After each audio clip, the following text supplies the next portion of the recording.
All right. Hey, everyone. Welcome to another episode of uh, Tone-Based Chat, where we mostly talk geopolitics now, but I will glance at the price of Bitcoin. It has been moving today.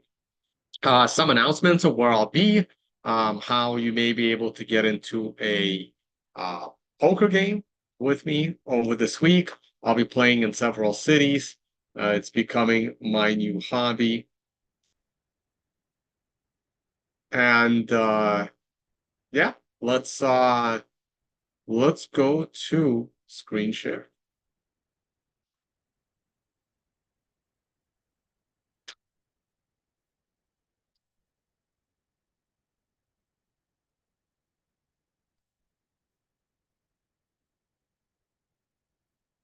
All right. Wow, I posted a message in my poker group and now everyone is replying. Um, 1 second.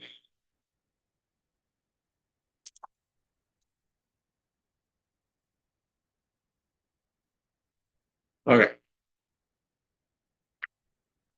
So, I just learned about this. So, Doug Polk is one of the investors in a poker room, poker club down in Austin. I will be playing on a live stream table. They actually lowered the stakes because I didn't want to play high stakes. So you can watch me live at this table. This is going to take place on Friday. I'm not going to play Omaha. So I think the day I found out about this was the game that was happening. They were playing higher stakes. Let me see this. This was probably their last game, their prior game. Let me see.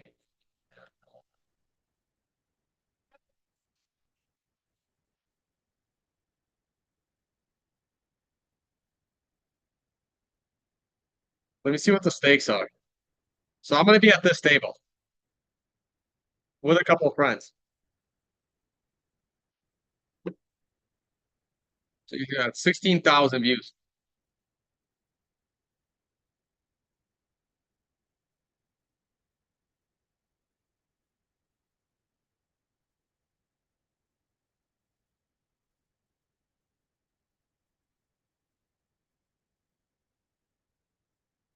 Crypto Max. I wonder who that is.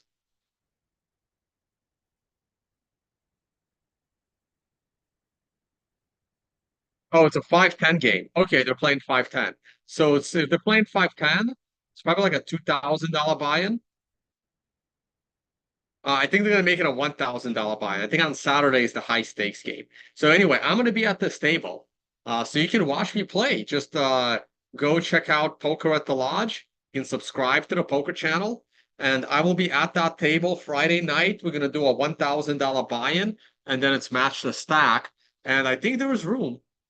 Someone is asking me to check the mic. Wrong mic? Oh, is it bad? What's wrong with my mic? What was wrong with my mic? Is this better or worse? See, this is why I need a second person on the stream. Audio fizzy when you speak. That sucks. All right, I'm gonna switch to the mic. All right, this is the better mic. It shouldn't be fizzy. I'm right next to it. So, hey, Liga Crypto. Thanks for joining, man. Yeah, watch me play poker. Watch me embarrass myself at this poker game with professionals. But this is the YouTube channel. You just Google poker at the lodge. I'll throw the yeah, Mike's fine. Okay, good. Mike's back. So this is the YouTube channel to watch me play poker live. That would be super cool. Maybe I can it'd be too much effort to cross stream it to my channel as well. I'm not gonna play high stakes. Maybe if I do well, I'll play high stakes a different night. So I will be in Austin. I'm coming to Austin tomorrow. So I'll arrive tomorrow in Austin.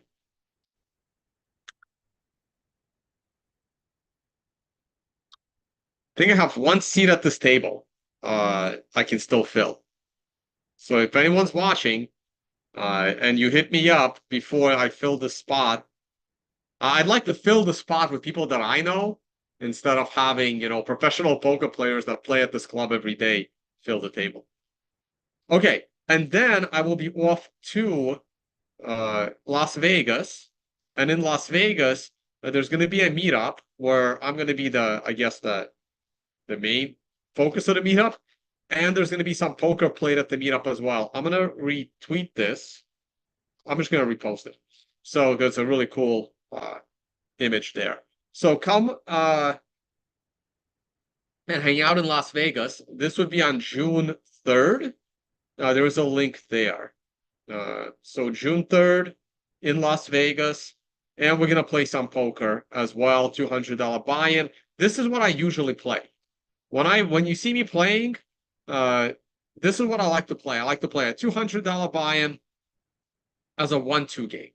1-2, $200 buy-in. That's what I like to play. So here it is. Check it out and come hang out with us in Las Vegas. Shout out to Lumberhawk, another person you can follow on Twitter, Lumberhawk right there.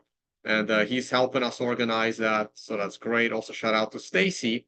I don't know if you're watching, but thanks for organizing stuff as well and helping out with Unconfiscatable. Okay, so on this note, let's look at some charts.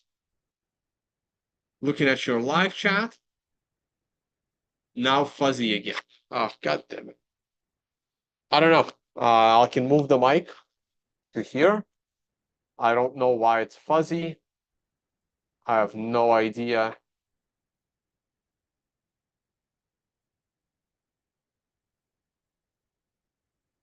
German stock market. Okay.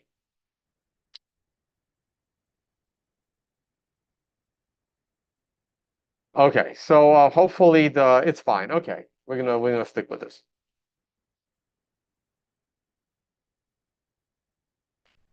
All right, quick peek at Bitcoin to see what's going on. The weekly chart is still not much of a concern. We still got a while to go before we flip the MRI count or before we go below the moving average. Allocation chart remains 100% long. No reason to worry yet. I don't like that this candle is closing below the prior candle, but that's okay. Yeah, I really want to go to Croatia.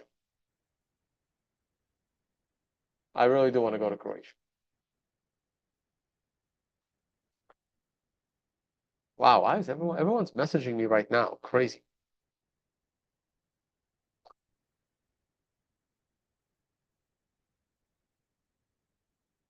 Daily chart, I don't really like, but again, as long as we're in this consolidation, it's okay.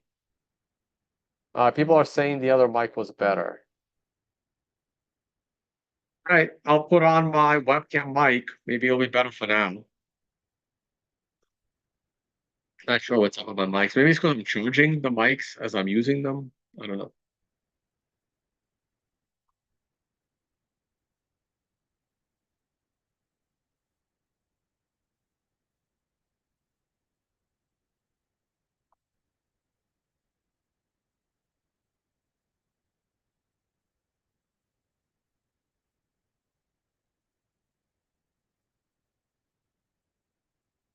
All right. All right, people are saying this is better. Okay, so this is better. We'll leave this.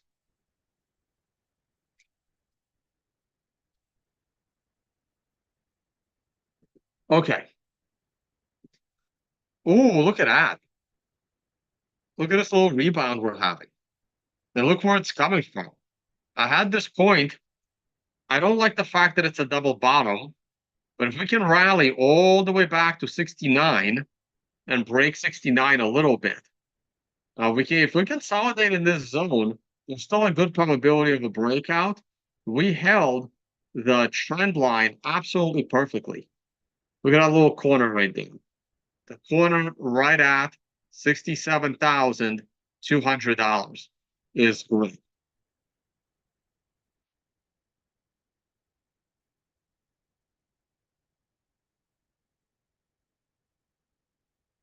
We're still in this consolidation zone. I mean, Bitcoin can continue to consolidate all the way into September. before it breaks out. That's what happened in this green epic, which was 8 years ago. And then 4 years ago, we broke out. We started to break out equivalent to July.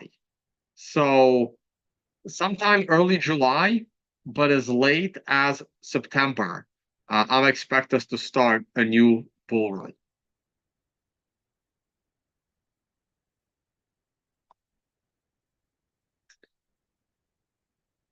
Oh, I actually am curious. I don't have my link. I'm using my new laptop. I don't have as many tabs as I did before. So I don't have the links to where I get the oil data. So we're going to skip it today and we'll do it next time. This is gold. Gold continues to consolidate as well, just like Bitcoin. But they're pretty much in line right now. So we're just going to leave it that way. S&P 500. I remain overall bullish on the S&P 500. Not much has changed. But that's a bearish candle. But let's see where it goes. I'm going to delete these lines because they're kind of in the way now. And we're going to leave it there. Correlation chart. Stock market had a bad day. Bitcoin is having a bad day. The stock market already rolled over to the next candle. Bitcoin has not yet rolled over to the next candle. So in a couple of hours.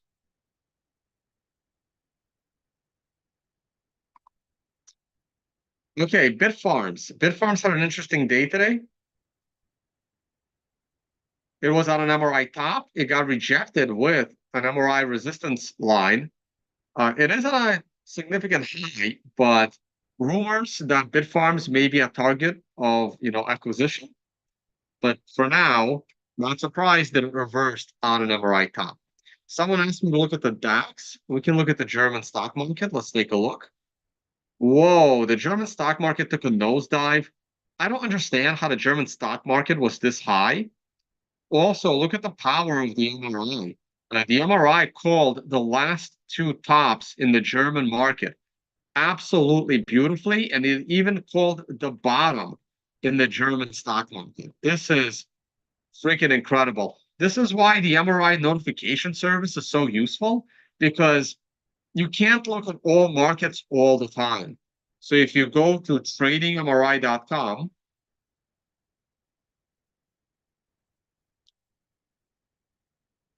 you will get the MRI notification service, and you can try it for free. And this looks like the German DAX market, actually.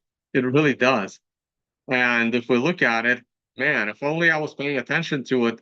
I mean, there's no reason for me to pay attention to the German DAX market, but here, and here. We can look at it on the weekly time scale as well. And we were off by 1 week on timing the top in the last weekly trend.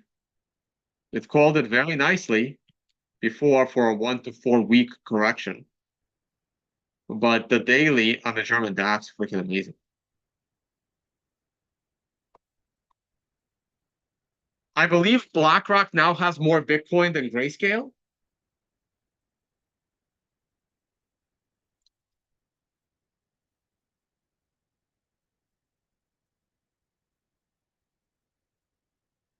Well, no, but I used that mic this morning twice. I'm using, this is the third video I'm doing today. I've already done 2 videos on the Financial Summit YouTube channel. And these Rode mics were not an issue. I'm not using it right now. I'm using the camera mic, the webcam mic. So I don't know. It's hard to explain it. Sometimes it works, and then an hour later it doesn't. Oh, I'm using the wrong background. Damn, I was gonna switch backgrounds. So I'll do it in a minute. This is the ETF data. I believe these have now flipped. This is not the. I think that BlackRock bought a little bit on Monday and Tuesday. Oh, not Monday. Bought a little bit on Tuesday, and GBTC sold over 1,000 Bitcoin on Tuesday. So I believe these have already flipped over, and the BlackRock's ETF now holds more Bitcoin than GBTC. I said it would happen by June or in June, and we're almost in June, and they're already flipped. We're gonna have the geopolitics in a minute. In a minute. Again, one more reminder, I will be playing live poker right here. You can check out this live stream, The Lodge Live. It's a poker club in Austin, Texas. I will be at this table Friday afternoon from about 2 p.m. to about 7, 8 p.m. I'm going to play at the poker club on this live stream. So check it out. And then we're going to be hanging out at a meetup in Las Vegas on June 3rd. I just retweeted it. Maybe I'll post the link in the live chat as well. This link. So join us in Vegas. Join us. And there's the link.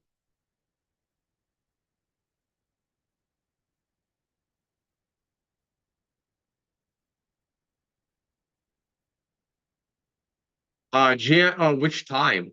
Texas time. So Texas 2 p.m. That's I believe that's 3 p.m. Eastern. Okay. What else are we gonna cover here? I got 30 minutes. I am gonna have a hard stop at the top of the hour. Let's talk about the Taiwanese election. So 3 weeks ago, I covered Russia, Ukraine. 2 weeks ago, I covered Israel, Gaza. Last week, I covered, was it last week or was it? It was this weekend, right? Yeah. This past weekend, I covered the US politics and Trump. And now let's cover Asia Pacific. Okay. Let's cover Asia Pacific.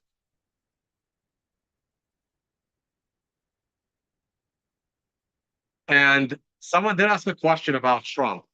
Tone, do you think we will get a Trump pump when he gets back in? Guys, let's talk about the Trump pump if he's even on the ballot. I still believe that Trump is not going to be on the ballot. I think that Trump is going to be dead or in prison by the time the election comes around. I hope I'm wrong, but I do not see Trump getting elected. I I almost don't even want him to get elected because the United States is going to implode uh, because of these past 4 years. What happened in America in the last 4 years is a disaster.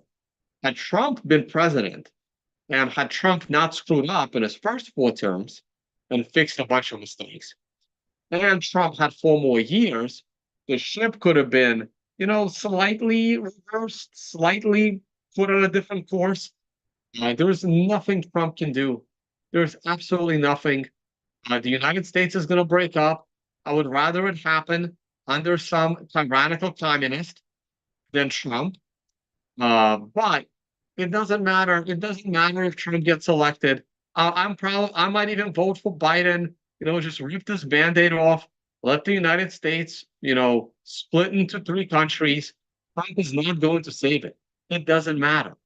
I would like to see Trump is probably the best candidate for the job, but I don't think he's getting elected. I don't think they're going to let him get elected. And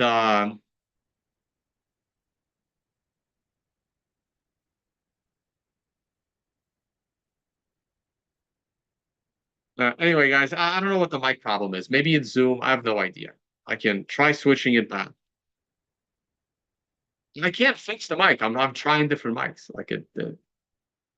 I'm going back to the roads. Like if it doesn't work, then all I can do is end the stream, right? Like you either get this sound or I end the stream. Like there's nothing I can do. There's no ability for me to fix the mic. I have 2 mics. I have the mic that I'm wearing. I have uh my webcam mic. That's it. Those are the options.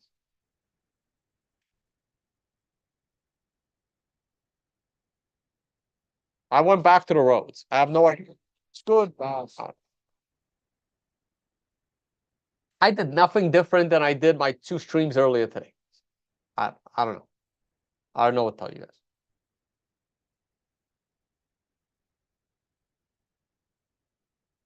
All right, now it works. Okay. All right, it's better now.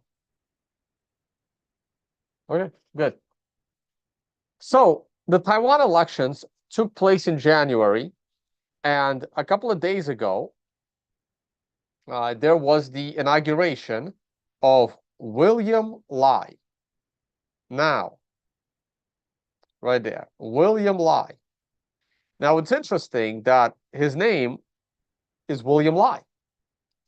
This here lies the problem for Taiwan. Pun intended.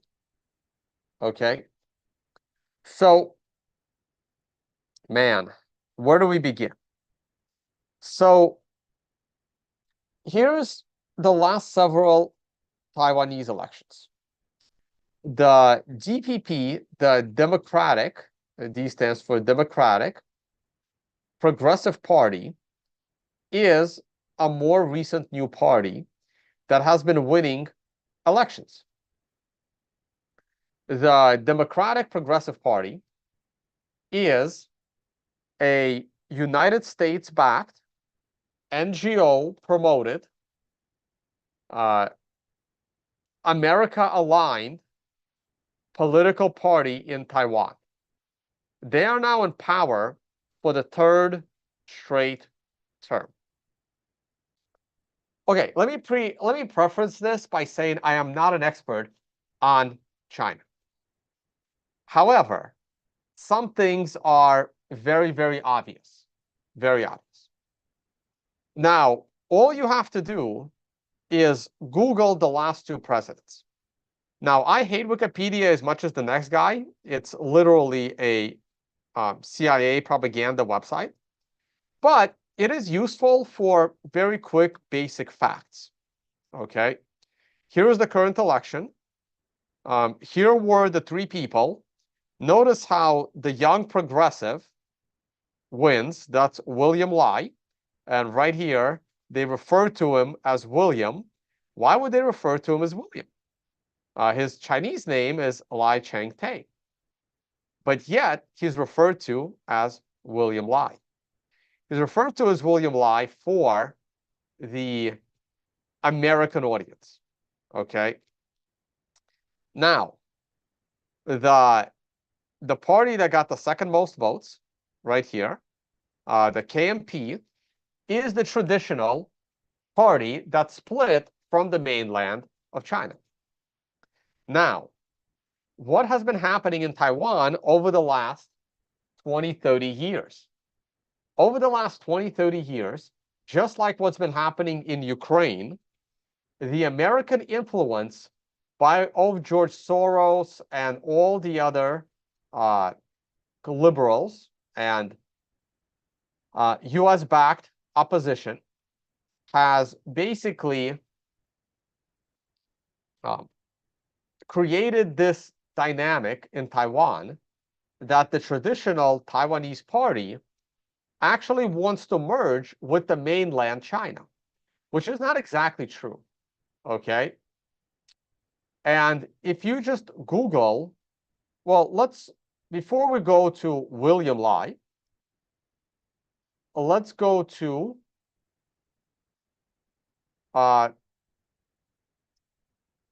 the prior president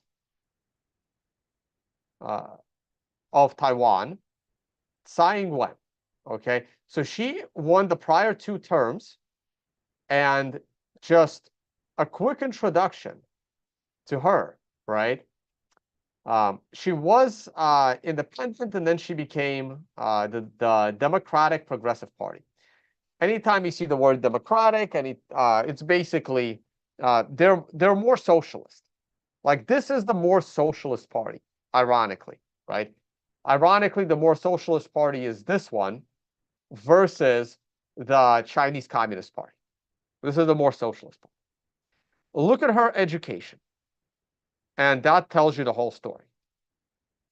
Her educational background, National Taiwan University, but then she went to Cornell, and then she went to the London School of Economics. Basically, United States, Cornell is a very liberal university. Oh my God. And then London School of Economics, so now she's in the UK. Look at the current new president of China, Mr. William Lai. Look at his educational background. Okay. Taiwan, National Cheng Kung University, Where is that? Also in Taiwan. But then look at that, Harvard University. Again, Western thought, new leader of Taiwan. If we look at the opposition party or the traditional party, if you look at their leader, the guy that was running for president, didn't win. Right here, formerly of the Democratic Progressive Party, his education is Central Police University. Okay, so probably not ideal for my choice of a politician, being a former, law enforcement. Concerning, but notice no Western education. The problem with Taiwan, the reason why there is a conflict between China and Taiwan is because the leaders, the last three elected leaders of Taiwan are pro-US, US taught, US backed opposition to mainland China that has demonized the prior party of China, that they are pro-China. They're not that pro-China. Taiwan could have remained in its quasi-independent state for a long time, as long as everyone agreed on the one China policy and call it China. China would have happily left Taiwan alone. The problem is, just like in Ukraine, the United States meddling in the Taiwanese election, in the Taiwanese educational system, has created a dynamic that is forcing mainland China to be aggressive towards this progressive, democratic, American educated led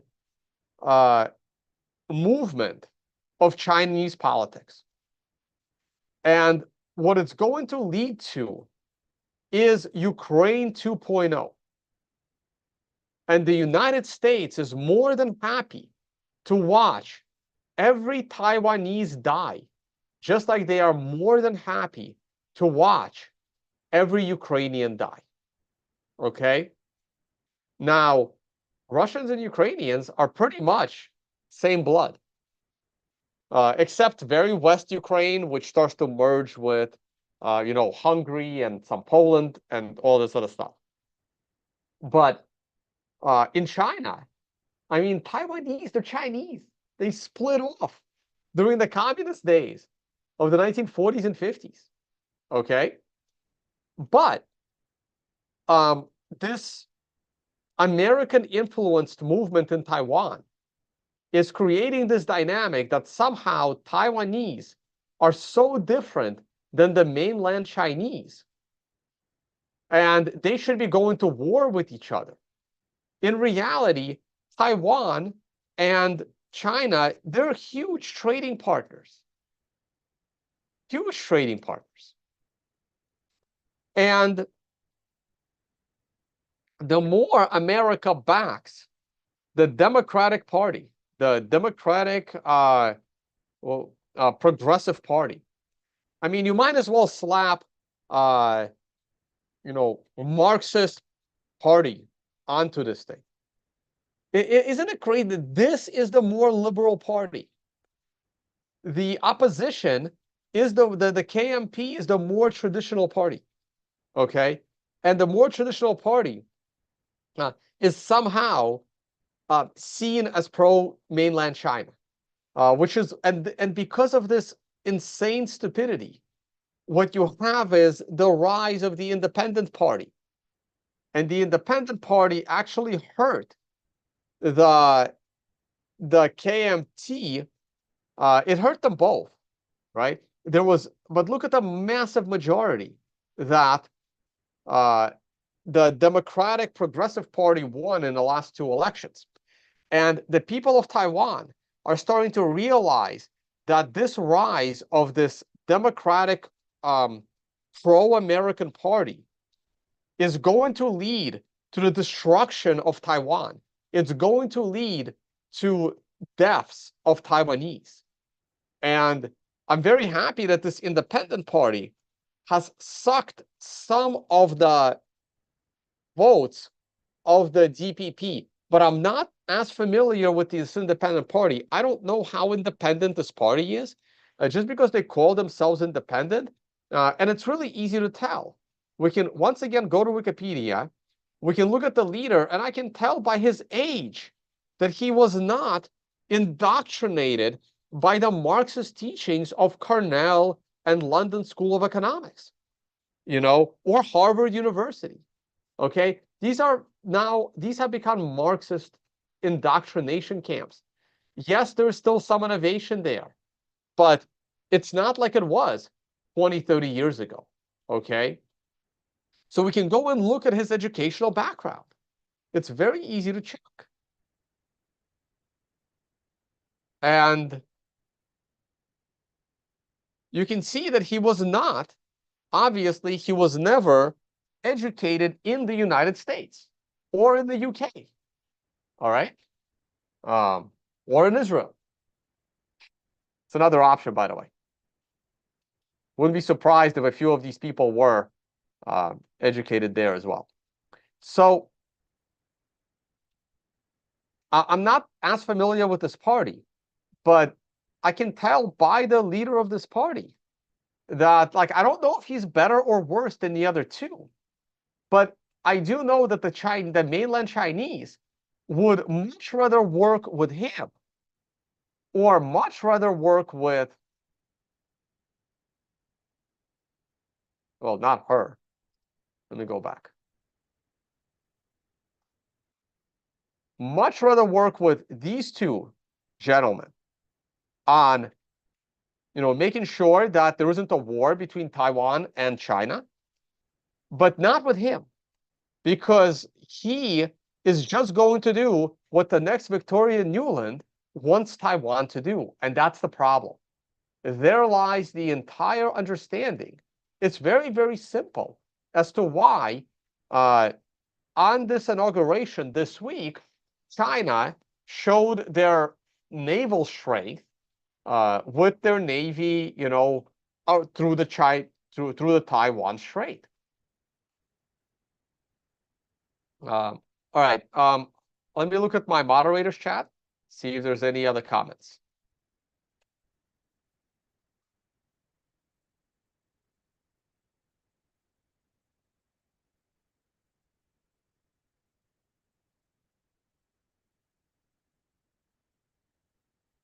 Oh yeah, I do need to release Tyler Jenks's videos.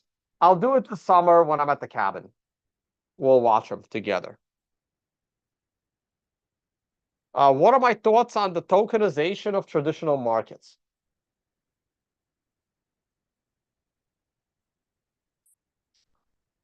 I don't have a problem with it. I think eventually that will be the future. Is my camera following me or no? It's not. Okay. Um, I think that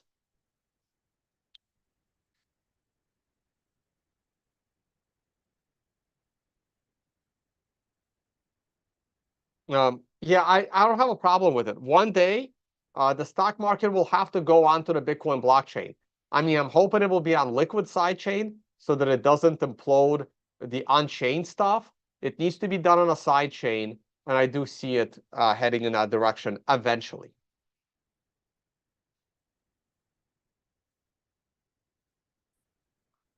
How long do you think Bitcoin can trade under the average price of energy for mining a Bitcoin? I think it's still trading above the average price of mining a Bitcoin, but it's close. It can trade for quite a while. Hey, Bernoulli, thanks for joining. Torah Podal, thanks for joining as well. Is Western education a worse shitcoin than Ether? No. Ether is worse. You can still get a decent Western education as long as you understand that you're being indoctrinated into Marxist ideas. If you are fully aware that these institutions like Cornell, like Harvard, if you are fully aware that they are Marxist indoctrination camps, then you are okay. The problem is most students aren't aware.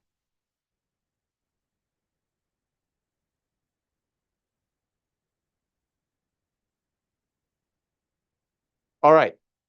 Uh, there's not much else to say here. I mean, you can just look at the wording of some of these articles. Why Taiwan's main opposition party can't shake its pro-China stance. The reason why Taiwan's main opposition party, which is KMT, the reason why it can't shake its pro-China stance is because the Democratic Progressive Marxist Party and its American, and the NGOs backed by Americans and the U.S. State Department has propagandized KMT and how all they want to do is join mainland China.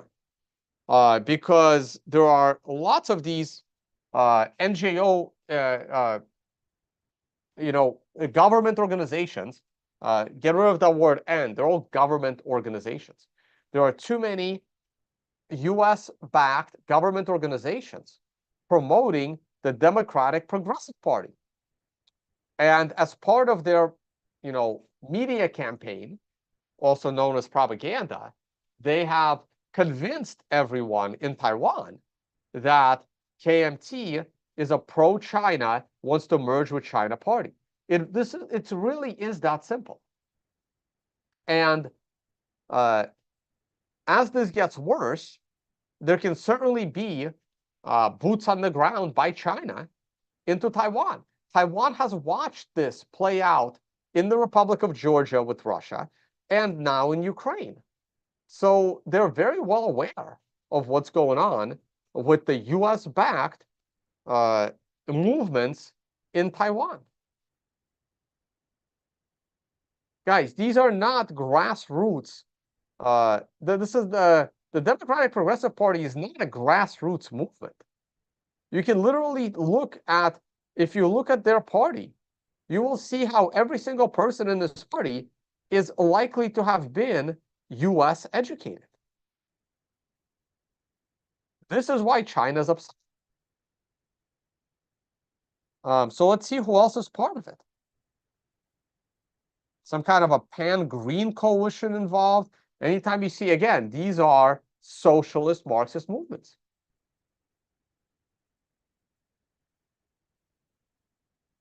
Let's see which other people are involved in the party. I'm surprised their headquarters is in Taiwan and not in Washington, D.C. Acting Secretary General. Let's take a look. Let's take a look what the education says on the Secretary General. Not much information. Huh. That's unfortunate. Who else is involved? Let's see if there's any other names.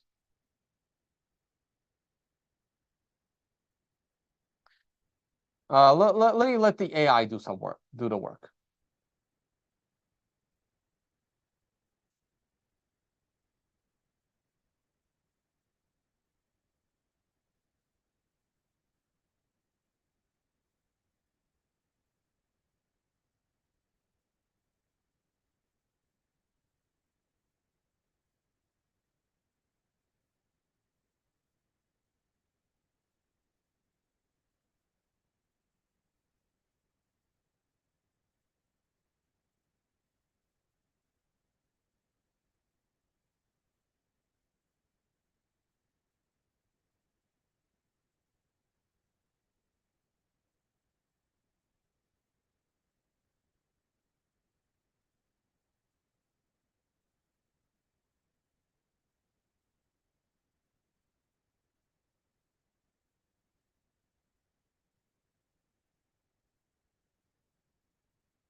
Okay, so you can already see some problems here, right? There, even Wikipedia, they don't even hide it. Liberals and Democrats, socially liberal, promoting same-sex marriage, other LGBT rights. They're putting it right there, right? Now look at this sentence here. on foreign policy, the DPP is more willing to increase military expenditures to prevent military intimidation from the People's Republic of China. Okay? Now, it doesn't matter how much money Taiwan is going to spend on its military. Taiwan cannot fight China. It's even a bigger mismatch than Ukraine versus Russia. There is no comparison. Like, China has more people in their military than people probably living in Taiwan. Okay? Taiwan spending any money on their military is insanity. It is pure insanity. This is literally the United States doing. With every dollar that Taiwan spends on its military is more reason for China to invade Taiwan sooner than later. Something Russia probably should have done with Ukraine 8 years earlier, before Ukraine ended up with the biggest military in all of Europe, because the West was building up Ukrainian military to fight Russia. Okay? And this is pure insanity. All of this is being caused by the DPP.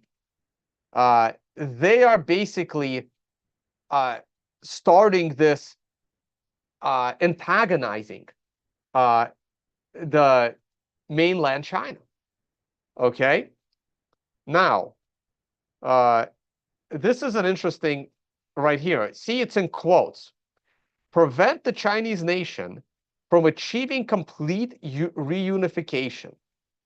I want to see where this was quoted and which People's Republic of China government official stated this on the record.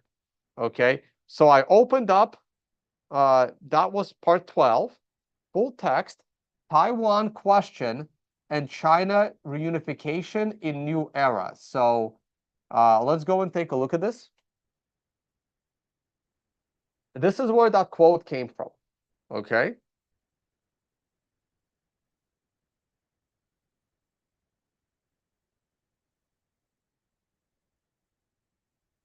Okay, so let me get that quote.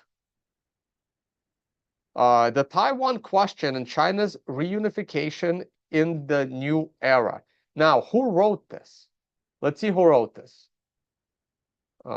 Embassy Events, Embassy of the People's Republic of China in the United Arab Emirates. Interesting. Okay, Beijing, August 10th. How long is this? I can't read the whole thing. It's too much. Education. Now, let me get that quote. So this is basically how you do research. I'm going to get this quote, and I'm going to go and look for it.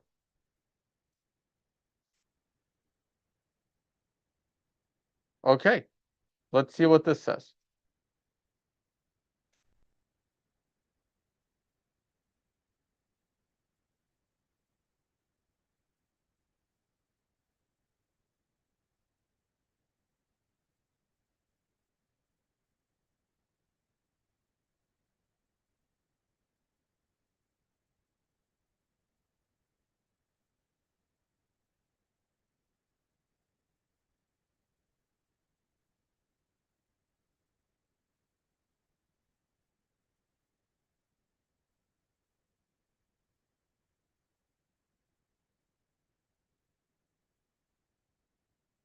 Notice the big difference, right? When you read this entire paragraph, does this sound like the way they just picked this part out makes it sound super aggressive? But listen to it again. Okay, let me start from here, actually.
Whoa, you guys can't hear that?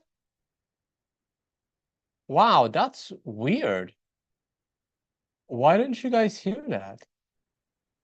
That's so strange. It's pretty loud on my end.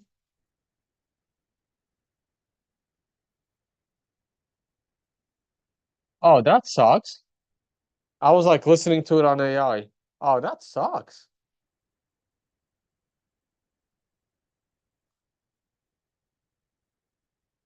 Huh. That sucks. My other computer was working.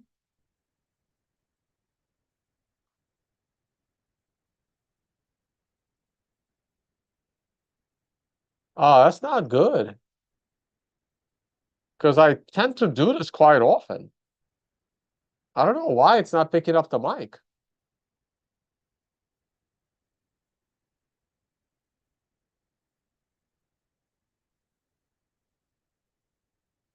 No, I'm using the Rode mics. Like like right now you hear me okay, but if I put my finger over the top, you're not gonna hear anything, probably. So that sucks. The sound comes out of the laptop, but I don't understand why it's not picking it up. Anyway, that's unfortunate. Because I read this twice. I had to read it to you twice. And it's not what it sounds like, guys. It's not what it sounds like. China wanted strong ties with Taiwan, and eventually it would become one country again. And they're making it very, very clear that the Democratic Progressive Party is creating division that could possibly lead to uh, a war. But like the war is going to be like Russia Ukraine, but a lot shorter. Like Taiwan can't fight China. All they can do is have good economic relations with China and generally be left alone. But that's not going to happen because the DPP is spending money on military, basically doing exactly what Ukraine did. It's the Ukraine playbook all over again.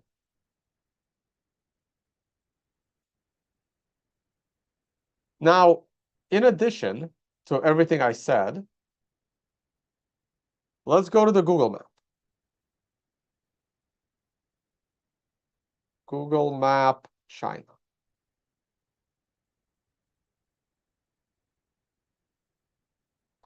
And Brian Bolitic has really good podcasts on this. The New Atlas.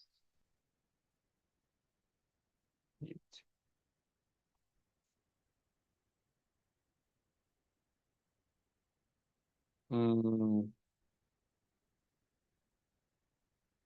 yeah, here we go. Oh, wow, he's live. Tribute.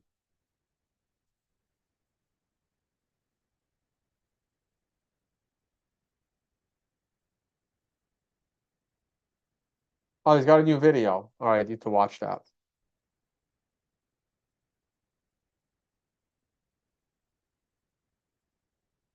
So, actually, videos. So you really want to check out the Cambodia video and especially the Myanmar videos. The Myanmar video. So you want to check out Myanmar, Cambodia, and when he talks about the Philippines. What's been happening is, just like the United States is electing, American educated puppets in Taiwan, America has already done the same in the Philippines, right here, and in Thailand. And because America has their NGOs that elect pro-American leaders, American educated uh, or American influenced leaders in these countries. So what you now have is you have the Philippines being aggressive towards China because they elected a like US backed, US financially backed leader that now has to follow American policy. They've done the same thing in Thailand, and they're trying to do it in Cambodia, and they're not able to do it in Myanmar. And they really want Myanmar. The reason why the United States is most interested in Myanmar versus any other country, again, it all goes back to geography. Look at the geography of China. You'll notice two things. One, Myanmar shares the longest border with China, and Myanmar provides direct access into the Bay of Bengal right here. So America has control, somewhat, has some control, or of some of these maritime routes. Okay, Chinese ships have to cross right here. Okay, they have to cross the Malacca Straits. This could be a problem if a war ever broke out between China and the US. Now, what was the Chinese solution to this? The Chinese solution was to work with the country of Myanmar in order to build high-speed railways through Myanmar so that China can have direct access to the water right here on this side. Right here. Okay? The Bay of Bengal. Makes it easier for China to trade with India, makes it easier for China to trade with Africa, and they don't have to deal with the potential insanity here. In fact, it may be easier for China to ship all their goods by high-speed train and have, a Chinese-friendly port on this side. This is very strategic, geographically and politically.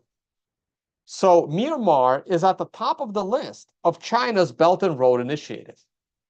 The United States is not able to put a president in Myanmar that's American taught and American indoctrinated. So the United States is doing the next best thing. The United States is arming terrorist militia groups all over Myanmar in order to blow up Chinese projects. And you can just Google this, right? Chinese engineers die in rebel attacks in Myanmar. How do you spell Myanmar?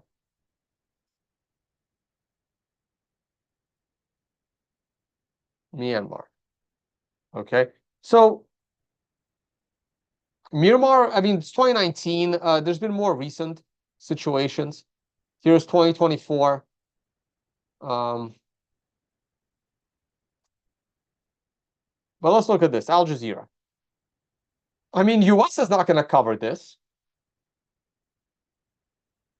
So Myanmar rebels kill over a dozen in attack in Shan State. So the United States is backing these Myanmar rebels. And these are basically like virtually terrorist groups. But the US is backing them. They're giving them weapons. They're funding them in order to prevent China from building critical infrastructure through Myanmar, because it helps China and it helps Myanmar. This is the Chinese Belt and Road Initiative. The United States is funding all of these rebel groups. These rebel groups are anti-China. And they try to destroy all of these infrastructure projects that China is trying to build through Myanmar. Now, they're not powerful enough to take over the country, but this is why Myanmar has been in a state of disaster for the last decade or two, because the United States does not allow Myanmar to really, they keep backing these pro-Western leaders for the purposes of being anti-China, but they're not able to control the education system. Myanmar is a very big country. It's a lot easier to have influence in the Philippines where most people speak English. It's a lot harder to do it in Myanmar. So the United States is doing their next best thinking, which is arm militia groups, arm anti-China rebel groups that would go out and cause havoc all throughout Myanmar, preventing Myanmar from building infrastructure to help Myanmar get out of crazy poverty. It really is that simple. It really is.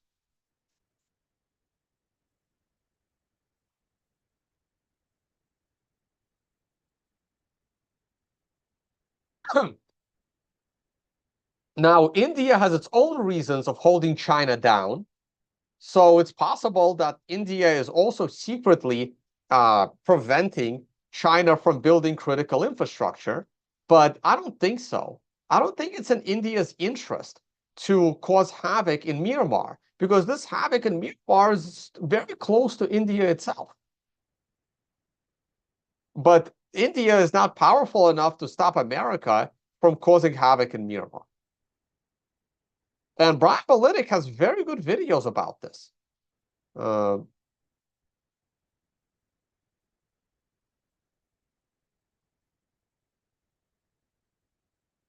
can you guys hear this? Let me know if you can hear this. No, you can't hear this.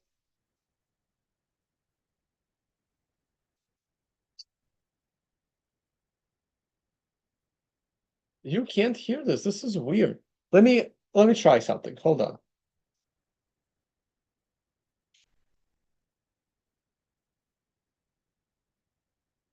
No, that doesn't work. That doesn't work. It's my only option.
Anyway, I do recommend his videos. He explains the conflicts in Asia really, really well. He lives in Asia. He lives in Thailand, and he covers mostly the geopolitical situation in Southeast Asia. All right, guys. On this note, I'm gonna get going. As I said, I was gonna end this around 7, so I'm gonna go ahead and end the stream. Don't forget, I will be playing live poker this Thursday at the Lodge in Austin, Texas. And so you can check out the live stream here, the Lodge Live. And then I will be heading off to Las Vegas, and we'll be playing poker there as well on in Vegas as well. Okay, so keep an eye on my Twitter. I posted the link over there, and see everybody on the next one. Okay, so all right. Bye, guys. Well,